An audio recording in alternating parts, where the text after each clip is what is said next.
March is a pivotal time in this year where we'll be entering into the eclipse portal, which is a 6 week period of accelerated change and transformation.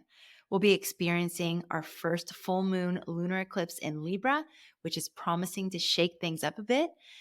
We have the equinox, all planets direct, a special astrological event on St. Patrick's Day, and a lot of Pisces energy to navigate, and some other key astrological events that we're going to clue you in on. In this episode, we'll be walking through the key astrology of the month. You'll want to make sure and stay until the end, plus grab something to write things down, because I'm going to be asking our guest astrologers to give us a list of hot spots or especially intense periods of the month, as well as golden opportunities that you can take advantage of. I'm joined today by two wonderful astrologers, Gemini Brett and Sheridan Semple. Brett is a renowned storyteller who integrates sacred geometry and astronomical insights into his astrological readings and teaching. And Sheridan's approach is deeply rooted in understanding astrology as a living practice, connected to the rhythms of nature, earth, and sky. She'll also be an Inner Circle Expand guide with us for the Pisces cycle that begins this month. And Expand members, you can look forward to a mastery class on alchemical astrology in which you learn how to decode your soul's journey by understanding the relationship between your moon and rising signs. More on that later. Before we dive in, I want to give a quick shout out to all of you Pisces out there. In honor of your birthday season, we're giving you a special gift. You can get 20% off our essential birthday report.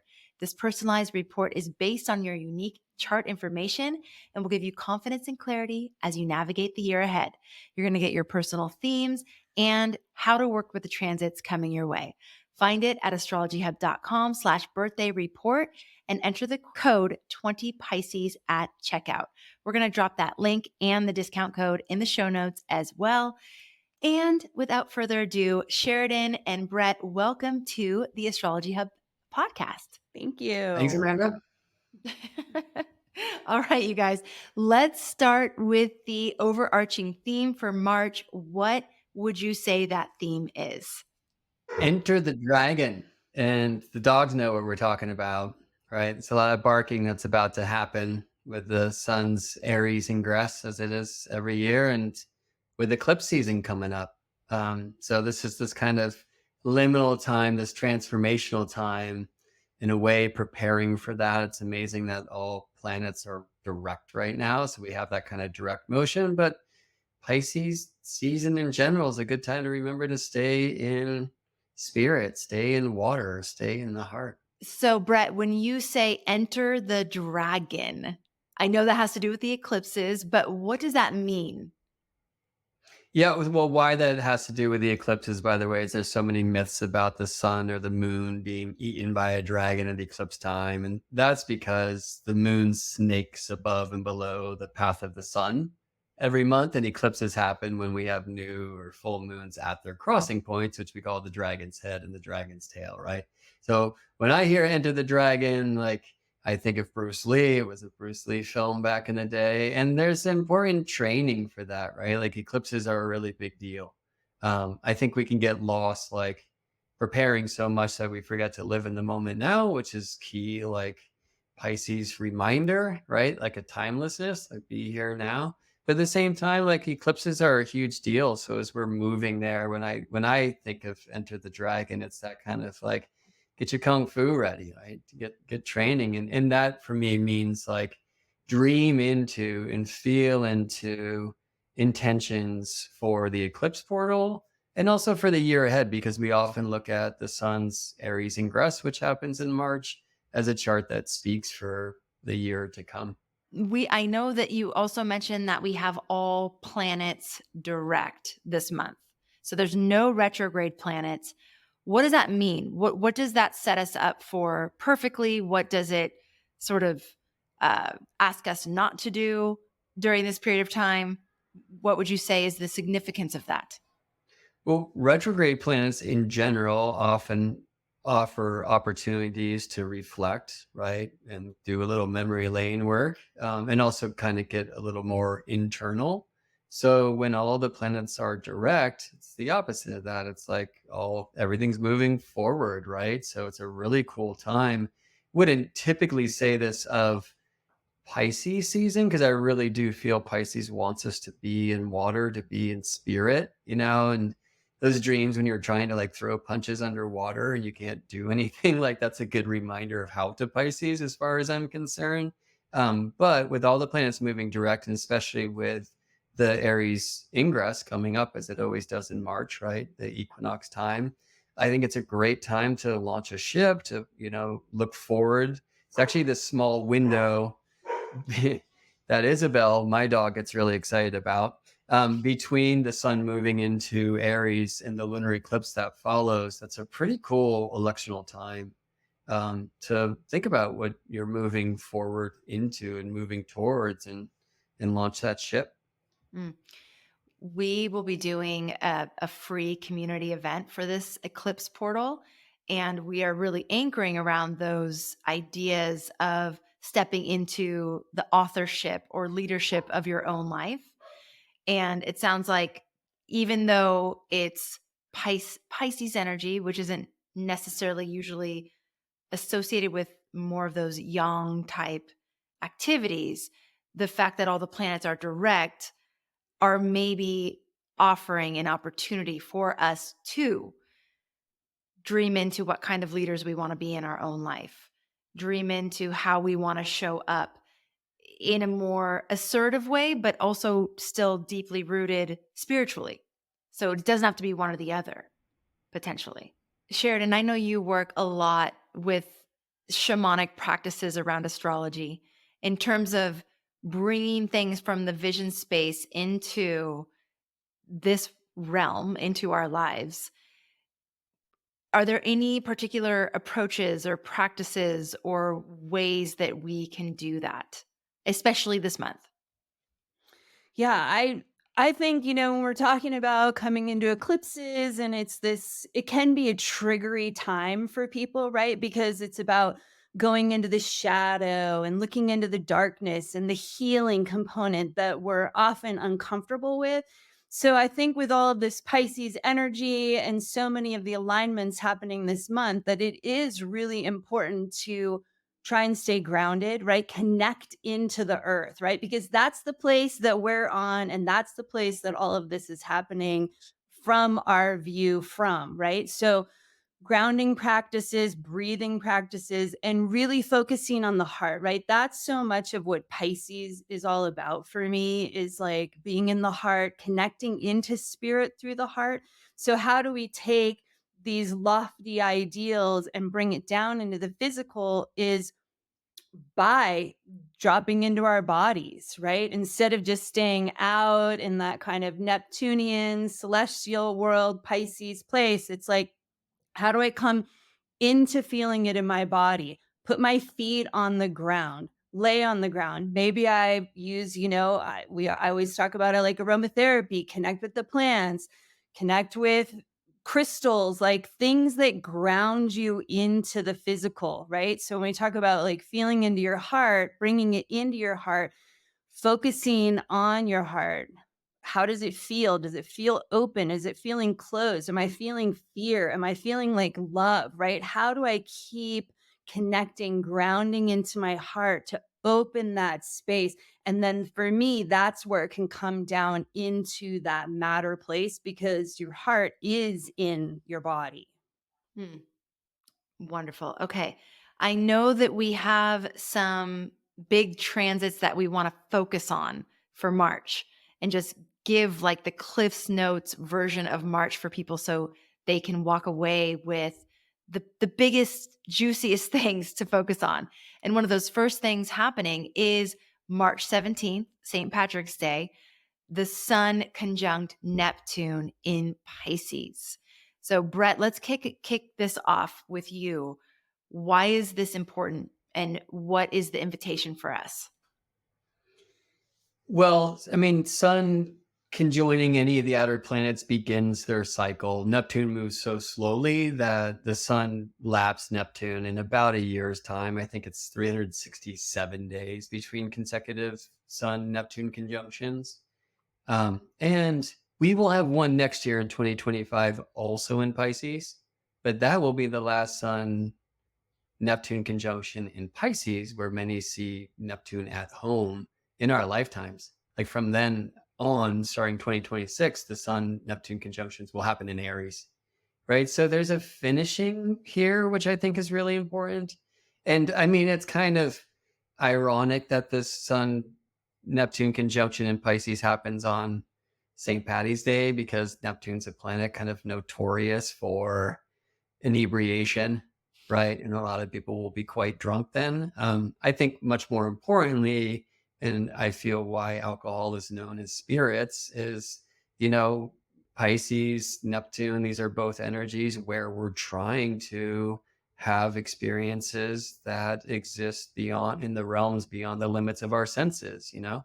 And inebriants sometimes are a way to access that. There's healthier ways, and that's the encouragement for everyone. Maybe stay sober this month because the Sun Neptune conjunction in Pisces on St. Patrick's Day, it's the opposite of that, right? So as we enter the dragon, we really want to stay grounded. And I think Sharon very beautifully, Sheridan mentioned this before, right? Like the human experience has so much to do with feelings, right? I mean, one of the reasons why we drink or get high or whatever is to get away from the felt experience at full speed. And most people listening to this, let me just say, all of you, like that's not the route anymore, right? We want to be here now. We want to be in the body. We want to be in the feelings. Like that's the gift of incarnating into these suits that have these powerful devices called hearts. Yeah. And so I think most importantly, this time of Neptune moving through Pisces, which has been so long now, the kind of annual meetings of Sun and Neptune in those signs, in a way, we're coming to a culmination of that. And to really be in that high energy of Pisces spirit, of oneness, right? Of that like higher ideal, that goal of boundarylessness. We can completely lose it, obviously, if we don't stay in self and stay grounded. So that's part of the enter the dragon kung fu training that's necessary. But we don't want to miss this opportunity to go into the higher heart, into that energy of oneness too. Like this is one of the great alignments that's just preceding the sun's movement into Aries, right? So I think it will let us really dream big, right? We need to have the vision before we can bring the vision into reality. So the thing I would do to use this is to like allow the celestial alignments to really bring you into that, you know, high space, if you will. But if you can do that in a kind of a grounded, controlled, sober way, you're much more likely to see visions that you can actually bring into your life. Mm. You know, I was thinking one of the other things that substances enable is that sense of uninhibitedness. You know, we often go through life kind of holding ourselves back out of fear of what other people are going to think or, you know, whatever. There's a million reasons why we do it. And so alcohol and other drugs sometimes open up the door of like, I don't really care. You know, I'm just going to do what I want to do. And I'm wondering, is that linked in with Piscean energy too? You know, does Piscean energy in its sobriety enable us to access a less inhibited state in a way that doesn't hold back? You know what I'm saying? Sharon, what do you think I about that? think Yeah, I think that's definitely one of the goals of it, right? That it's not about using a substance to get there. It's how do I mean, not that that can't be a path, right? I'm not, there's a lot of sacred practices around plant spirit medicine, right? But it's how do we get there without having to have that, right? I don't think we necessarily think of alcohol because we're kind of talking about that and it's St. Patrick's Day and green beer. It's like we're not really talking about that's plant spirit medicine, right? That's not a No. sacred practice of like getting wasted on St. Patrick's Day, right? So, how do we use this Sun Neptune conjunction to come into that place through our hearts, through our bodies without the substance, right? So, meditation, stillness, hugging a tree, sitting on the earth, right? These kind of practices. It takes time, right? We're not adept at attaining those levels of consciousness without that so much, right? We're not used to, like you said, a million reasons that we hold ourselves back, inhibit ourselves, but we can practice and get there, right? That's what I think the invitation really is how do we feel through our body how to get there? Because obviously drinking alcohol might in the moment feel good, but it doesn't later or doesn't the next day, right? So how can we get there in a way that does feel good? Mm. You know, I was just reflecting on the word wasted, even. Like we get wasted on St. Patrick's Day. It's like, whoa, waste what? And it's interesting, Brett, because you brought in that that we have one more of these Sun Neptune conjunctions in Pisces in our lifetime. So that just means we have an opportunity here that we don't want to waste by getting Yeah. wasted. You Yeah, know, I love that. right? Like this is an opportunity to be able to access those higher states of consciousness, those bigger dreams, those spiritual realms, and we don't want to waste it, right? Yeah, Yeah. so I'll just like for some memory lane, even though all planets are direct, Neptune moved into Pisces in 2011. Mm. But the first Sun Neptune conjunction in Pisces was 2012.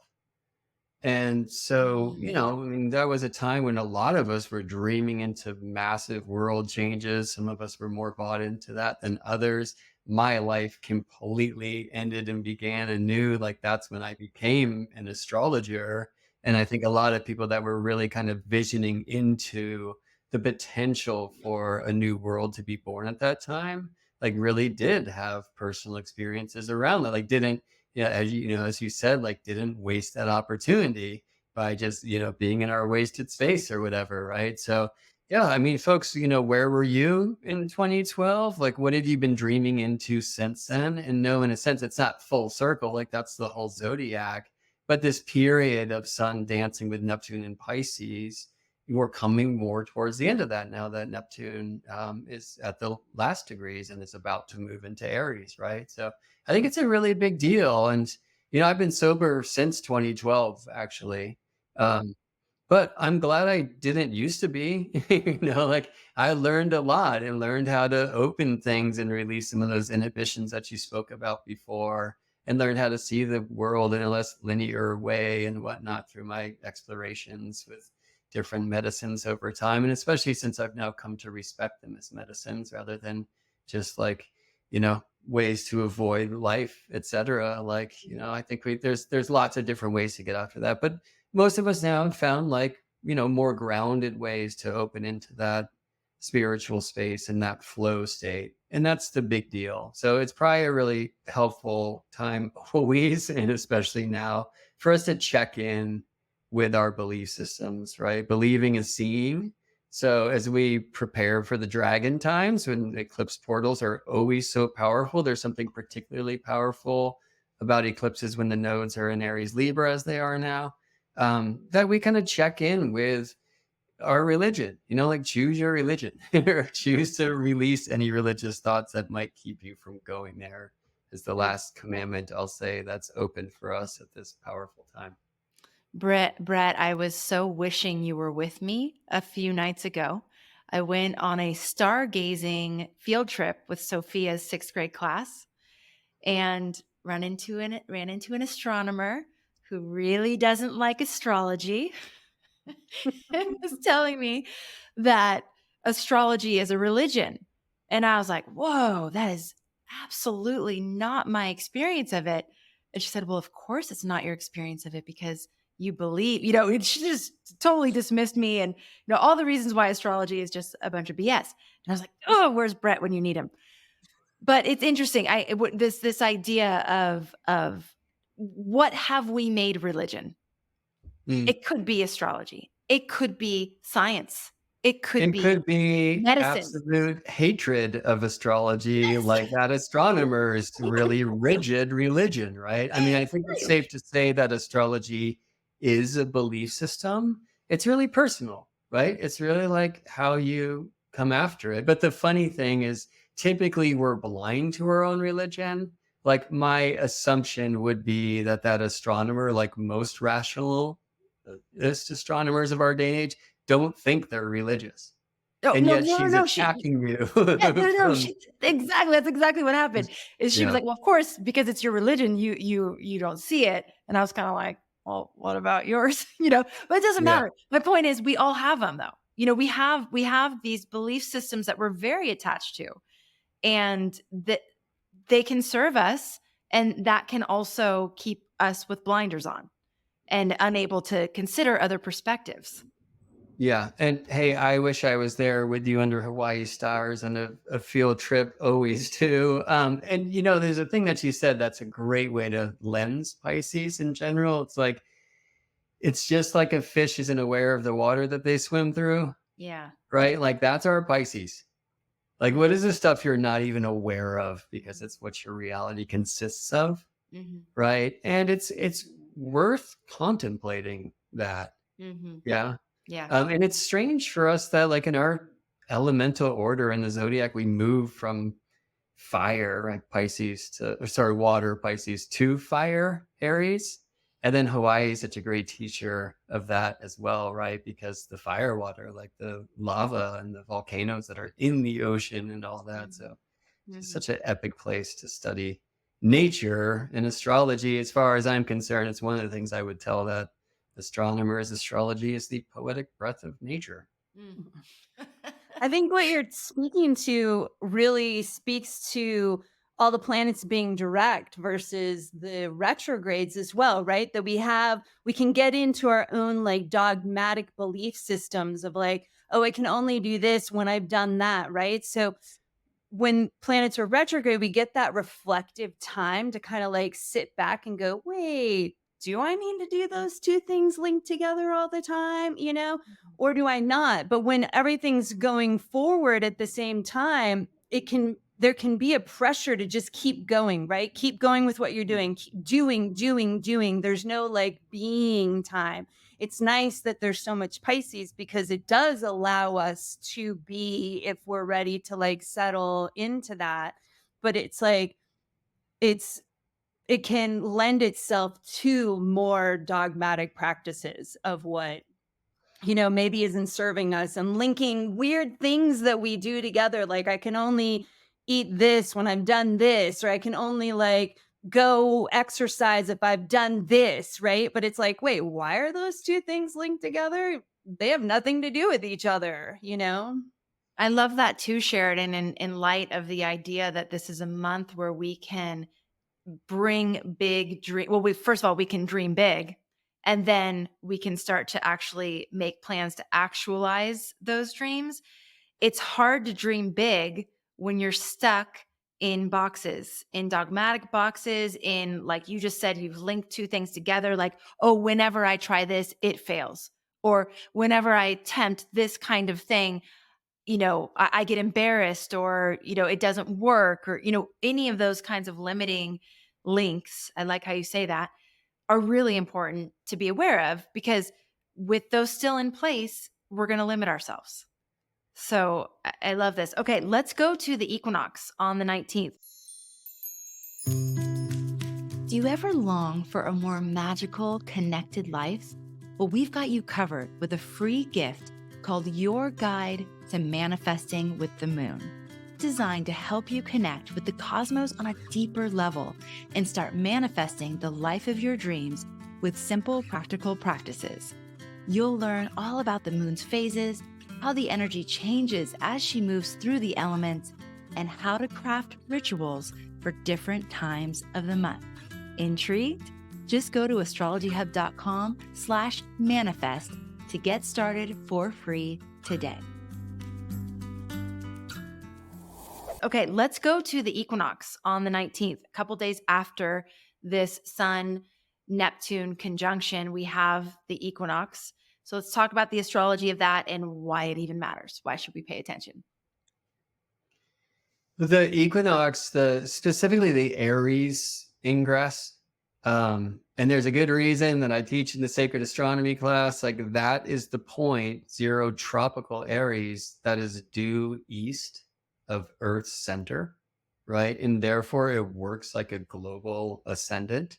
Hmm. So each year when the sun ingresses Aries and is east of the earth, that's often seen as the beginning of the astrological year. Actually, a lot of astronomers see it as the beginning of the astronomical year as well. It's a global moment, sun ingress Aries, right? So spring equinox in the northern hemisphere, we often say the resurrection, right? Daylight overcomes night at that time. But of course, the opposite is true in the southern hemisphere, where this is autumnal equinox, right? Regardless, like there's this easting. And in mundane astrology, that Aries ingress chart is often seen as a chart that speaks for the entire year ahead, or depending on awesome astronomical kung fu, it's either a chart for 3 months or 6 months or for the entire year, Mm. right? And so, like, what's new? Like, what are we moving towards? How are we? I don't think closing the year behind to open the new year. It's like, how is this last year moving into this year? I always like to think cyclically instead of linearly, which is harder to do when the page flips on the calendar on your wall at, January time, this random, like not necessarily astronomically assigned thing. Well, solstices and equinoxes are. So the entire actually Aries ingress chart can speak for the year ahead. The one thing that I had mentioned from it before that I think is a really beautiful aspect in a sense that speaks to so much of what we've been sharing here is like there's really strong Pisces in the Aries ingress chart. Neptune's still in Pisces. And then there's this Venus in Pisces, where traditionally Venus is said to be exalted or an honored guest. And Venus is with Saturn. They perfect their conjunction a couple days later. They're also sextile Jupiter, and we could go on and on. But I think it really does offer that kind of grounding the vision, and actually the sextile with Jupiter in Taurus, right? Expanding like embodiment and sensuality and the like. It's another image that will say, like in this ingress chart with the sun in Aries kind of surrounded by the Pisces, Venus, Saturn, and the Taurus, Jupiter, and Uranus, right?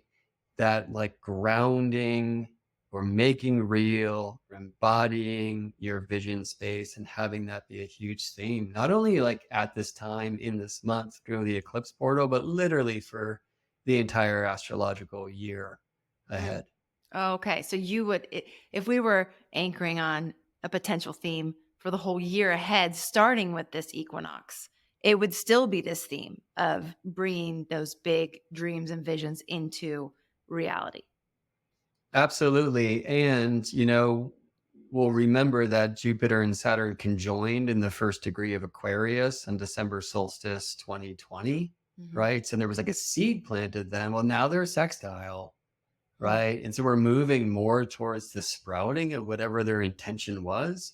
And I just love that it's in Taurus, where Jupiter is now, and Pisces, where Saturn is now, and that Saturn has Venus at his side for this Aries ingress, because there's something so artistic in Pisces and Taurus, I mean, Pisces in like the vision space, the imagination, the dream, and Taurus, like the embodiment, the sensuality, the like the stuff, right? The earth. And I love, Aries is just in between these two really beautiful spaces. And so for this particular Aries ingress, it really feels like we do have that juice for bringing the vision into reality, and typically that comes with some trials, right? And the eclipses coming likely kind of helped us to see where in our lives we might experience those. Well, I'll add in, when we're talking about like practices that can kind of bring it down into the mundane world, is I like using the equinoxes and the solstices as that time to really tune into nature, right? I mean, ideally we're doing that on a regular basis, but here we are at that changing of the season, which is different for each of us, right? Northern hemisphere, southern hemisphere. I'm in Colorado. My spring is going to be different from yours in California, Brett, and yours in Hawaii, Amanda, right? But it's still what is our experience of that changing of the season, right? Whether it's spring or autumn, because it's still, right? This is when the time changes, right? So for me, it's like spring skiing, it starts to get a little bit warmer, right? But there's something that happens. And so, how do we pay attention to that. There's this really great thing at equinox time, right? As opposed to solstices, like in solstice, right? Capricorn solstice, winter solstice, in the northern hemisphere, summer solstice, in the southern hemisphere. We're like most extremely opposite in our experience to one another. Mhm. And while Aries ingress means spring equinox in the northern hemisphere, fall equinox in the southern hemisphere, and as Sheridan says, Aspen, Colorado, where she lives, works differently than Kula, Hawaii, where you live, man. But it does mean generally at this time equal shadow and light everywhere on earth, right? Equal day and night. Hmm. And there's something very important about that truth of equinox that's kind of shared in a way globally, right? So, like, Mm. where we're going with one of the hemispheres moving towards summer and the other moving towards winter is different in the moment. But in that moment, we're in this place of equality where it's the only times of the year, equinox time, when the sun rises due east and sets due west. We're like, get realigned to the cardinal directions. It's a really important time. And yeah, I don't know. Again, like for me, Pisces can benefit from a bunch of retrograde stuff, it feels like, because we want to be in our water. I think there's a benefit there, though, which is that the Pisces new moon on March 10th is the super moon. Like literally, the moon is closest to Earth at that time for the new moon. Like it makes tides bigger, it makes water bigger. You know what I mean? And like that's not mind stuff. Um, but once Aries comes around, it's really helpful to have all those planets direct. And that's true until Mercury stations retrograde on April 1st. Kind of true to form, like on April Fool's Day. That's so wonderfully mercurial. Do you know what I mean? So we really do, moving into this eclipse portal, like we really have like full steam ahead. So I'd wait for it, by the way. I'd wait until the sun ingresses Aries. Hmm. I'd be in like vision space, use all the technologies you can to change your headspace, Mhm. right? I mean, I encourage doing that in more of a sober way, but it's a really wonderful time for meditation, baths, like working with nature, working with salts, whatever that is. And then when the sun ingresses Aries, like really start to move forward into how can I bring this in vision and just do it every day, Hmm. you know? One of the things we'll be doing in the inner circle for the third time, so this is the third year in a row that we're doing it, is the treasure mapping activity that we do as like a workshop ceremony. And it's basically creating vision boards, but using a specific sort of like feng shui organizational system.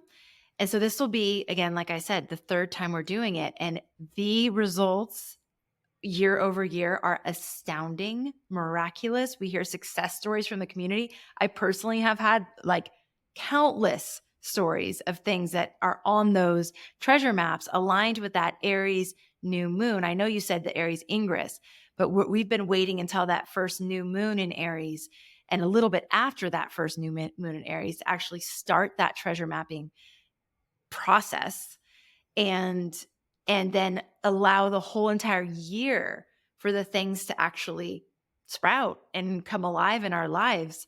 So I love that that the whole eclipse period is sort of moving us in that direction, is giving us that momentum that we need to really be clear on those visions so we can put them visually onto our vision boards for that treasure mapping that we'll be doing in community. And it's so cute, you guys. My two daughters, they've done the vision boards every year, with the treasure maps every year with me. And this year they're like, okay, when are we doing the treasure maps again? Like they're already planning for it because they have the things. Of course, Sophia's going to put a bunch more puppies on there and like, no more puppies. We have 4 now because of that original treasure map that she did. But yes, I have to approve my children's treasure maps. Okay, you guys. So we have covered the Sun Neptune conjunction on St. Patrick's Day. We have covered the equinox. We have just touched on that new moon in Pisces that we're going to have earlier in the month, March 10th. Then I know there is the first lunar eclipse. So the first eclipse of the 2-part series. Eclipses always come, we have the full moon and the new moon eclipses in a period of time. So this full moon lunar eclipse in Libra. Sheridan, why don't you kick us off on this? What are the themes that are going to be highlighted? What's the invitation of this time? So this is happening on that Aries Libra axis, right? So both of those are involved. And so for me, it's a lot about like the eclipses offer that healing, that alchemical transformation, right? That we're always trying to turn our personal lead into gold, right? We're trying to move from our kind of baser, lower vibrational selves into our more soul, higher vibrational selves, right? That's the soul's journey for me. And so eclipses, it offers this healing and transformation in our relationships, Libra, but with ourselves and others, right? With ourselves, Aries. And then that's what flows out into our connections with others, right? So I like even what you were talking about, this like composting board of that lunar eclipse time, right? Is the portals opening and then you move into what you want to be creating. But I think it really offers us a lot of deep emotional growth, right, is available, right? For me, the astrology, what's happening is always about like opportunity, intentions. How can we work with the energy more consciously to co create with our lives, right? And so this axis really, how can we focus on that healing, go into the shadow, again, staying with that theme of being in the heart, right? Feeling in our hearts, not running away from it, not denying it, but feeling the shadow aspects of ourselves that we are wanting to let go of and release, right? That will help us to heal so that we can more accurately see our true selves, our soul selves, our higher vibrational selves inside and out. Really, with that Aries piece, I always love thinking of Aries as like a Wonder Woman, right? So that we are, we can know the superheroes that we really truly all are within ourselves, right? Mm. Okay. So this lunar eclipse is a releasing eclipse and a releasing around the Aries axis, the Aries Libra axis. So releasing things that are not enabling us to show up for ourselves and others in our fullest capacity. So maybe people pleasing, maybe overcommitting, maybe holding ourselves back, whatever those things are for you, this is the opportunity to release those things so that we can step up into more of a superhero version of ourselves as we come into that Aries eclipse in April. Yes, right. Yeah, I think codependency is an interesting thing to look at. I mean, also, like, when do we protect ourselves so much that we can't even engage with Yeah. relating, right? Yeah. But balancing self and other tends to be like the beautiful Aries Libra story, right? Now, the lunar eclipse, it's a penumbral eclipse, which basically, by the way, just looks like a full moon. It's like the most partial kind of lunar eclipse, but that always means that total eclipse or annular eclipse is coming. And of course, this time it's a total solar eclipse in Mhm. Aries that will follow a couple weeks later. The lunar eclipse in Libra is parallel Pisces Neptune, intriguingly. And actually, I think that actually expands the portal of potential codependence slash martyrdom themes, Mm. but also really opens to the great relationship, which is you and spirit, Mm. you know? Yeah. One more thing I'll say. Well, first of all, in the eclipse chart, Venus is now past Saturn in Pisces and has perfected her sextile with Jupiter and Taurus. It perfected their mutual reception. So there, I think a great teacher here is Jupiter and Taurus, right? To like help Pisces Venus dream into like, what do you want? What does your body want? Right? Like, how can you be here on earth? You know, what makes you feel beautiful and wonderful? Like, go there. Selfness is not selfish. It's a really important teaching of the Aries Libra axis and the Aries side of that axis. So we can come into true balance, which is really what Libra wants for us, right? And wants to help us get to. So this is kind of like opens probably the greatest potential theme for like a compost board process. Where are you with relationships, whether that's personal relationships with human beings? Where have you been? Where do you not want to be anymore? But I think also to keep it in Pisces, and especially again, looking at this Libra moon parallel, Pisces Neptune, perhaps it's the big relationship between you and all that ever was, is, and will be. And it's a weird thing to separate from that and incarnate and become a embodied soul or whatever the heck is going on here. Mm. And sometimes like that's maybe the big relationship that we'll have the opportunity to tune into as well. So if you're not in a place where you want to explore like interpersonal relationship drama right now, understand that everything is relationship. What's your relationship with astrology? What's your relationship with the sun? What's your relationship with the moon? And like that's a great place to be in regards to where is the dream moving forward. Yes, I love that. What's your relationship with yourself too? Uh, I love it. I think this is very fruitful.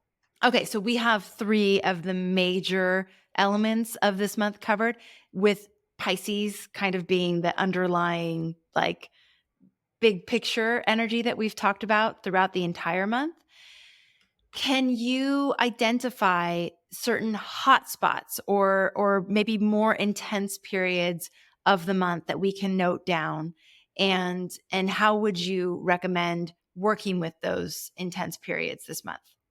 Well, I would say the things that we've talked about, the Sun Neptune conjunction, that's a hot spot, right? And I think we've identified a good way to work with it is like stay sober, right?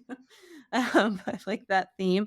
And then I think the eclipse is another hot spot. I think that'll open up a hot spot that lasts until the following solar eclipse time, right? Because it is that working with the shadow aspects of ourselves, that underworld healing process that is challenging for all of us. So I think the ways to do that is what we've talked about is like try and stay grounded, whatever practices do that for you, right? Get your feet on the ground, put your feet on the crystal, connect to the plants and trees. I'm such a fan of aromatherapy, but like using root essences like vetiver or spikenard, right? Things that help ground us, trees, as well as just stay open to it, right? You'll get through the shadow, the hard feelings, all of that. Just keep feeling and you'll come out the other side. It's when we like shove it away that it really starts to mess with us and cause such problems. So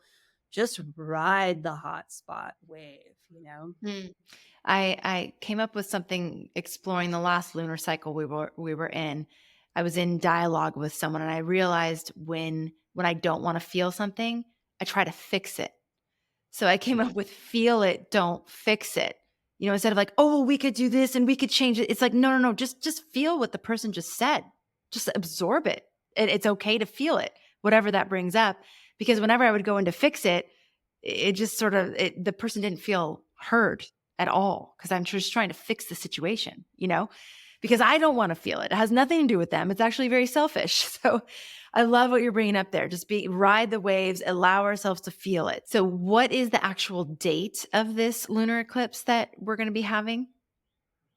It's March 25th at exactly midnight Pacific time, Cool. which is a lot of fun. So in Hawaii, it will still be March 24th. Yes. Um, but yeah, Okay. right at midnight. Nice. Okay. Thank you. Brett, in terms of golden opportunities, if you had to identify some golden opportunities during the month, what would you say those are? Well, I, of course, would really be in intentional space and especially kind of vision receiving the dream space with the Pisces new moon, super moon. That's March 10th. The lunar eclipse, right? Kind of being in that awareness of the shadow and choosing to find new light in it and entering the portal in that way. Um, there's a piece that I will add, which every 18 and a half years, when the North Node reaches zero Aries, that's January 25, we enter what's called the lunar maximums of the great lunar standstill. And it's a lot to say, but just know that like the moon is going out of bounds every month this year and next year, like extremely out of bounds. you'll notice super weird things like the moon is just higher than seems possible Mm. or lower than seems possible, setting and rising in weird places that the sun never can. And generally speaking, it's like when the moon is in Gemini and Cancer, and also when the moon is in Sagittarius and Capricorn. It's like the moon is going to places the sun literally can't. That's what out of bounds means.